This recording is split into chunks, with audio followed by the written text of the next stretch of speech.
There are moments in family life that feel bewildering. Moments when the most basic acts, eating, sleeping, washing, become charged with tension, resistance, and distress.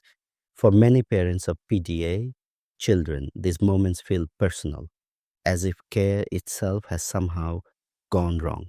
Today, I want to talk about why the body so often becomes the battleground and why these struggles are not about refusal, defiance, or lack of will. Hello, and welcome back to the William Gomes Podcast. I am William Gomes, and I'm grateful to have you here. Eating, sleeping, and washing are not just practical tasks, they are deeply embodied experiences. They involve sensation, vulnerability, internal signals, and control.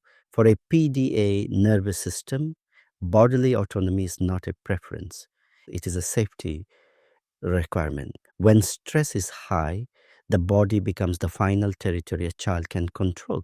Food entering the mouth, water on the skin, the timing of sleep, the act of using the toilet, each of these requires a surrender. And surrender feels dangerous when the nervous system is already on high alert. This is where interoceptive demands come in. Interoception is the sense of what is happening inside the body. Hunger, fullness, tiredness, discomfort. For many PDA children, the signals are either overwhelming or unreliable. The body may shout or it may go quiet. When adults then add urgency or expectation, you must eat, you need to sleep, it is time to wash, the experience can quickly tip from care into invasion. From the inside, it does not feel supportive. It feels like being overridden. This is why basic needs can become flashpoints. Not because the child does not need food or rest or hygiene, but because the way those needs are approached removes agency at the exact moment the nervous system is most vulnerable. Stress tightens bodily control. The more pressured the environment becomes, the more fiercely the body holds on. Parents often notice this pattern during periods of heightened demand. School stress, transitions, illness, change. Suddenly, eating becomes selective, sleep disappears, baths provoke panic. It can feel as if everything is falling apart at once. What is actually happening is that the body is saying no when words no longer feel safe. This is why removing pressure from care matters so deeply. Care that carries urgency, expectation, or consequence is still experienced as demand, even when it comes from love.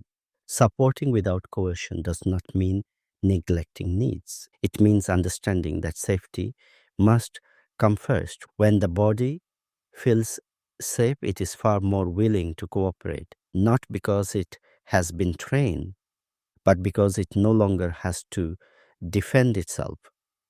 Parents are often asked to hold impossible tensions here, to keep a child healthy, to respond to external judgment, to manage their own fear.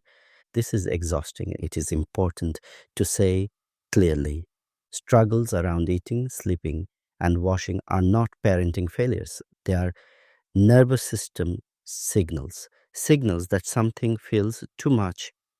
When adults respond with patience rather than force, something shifts over time. Battles soften, trust rebuilds, the body slowly learns that care does not equal loss of control. This process is rarely quick.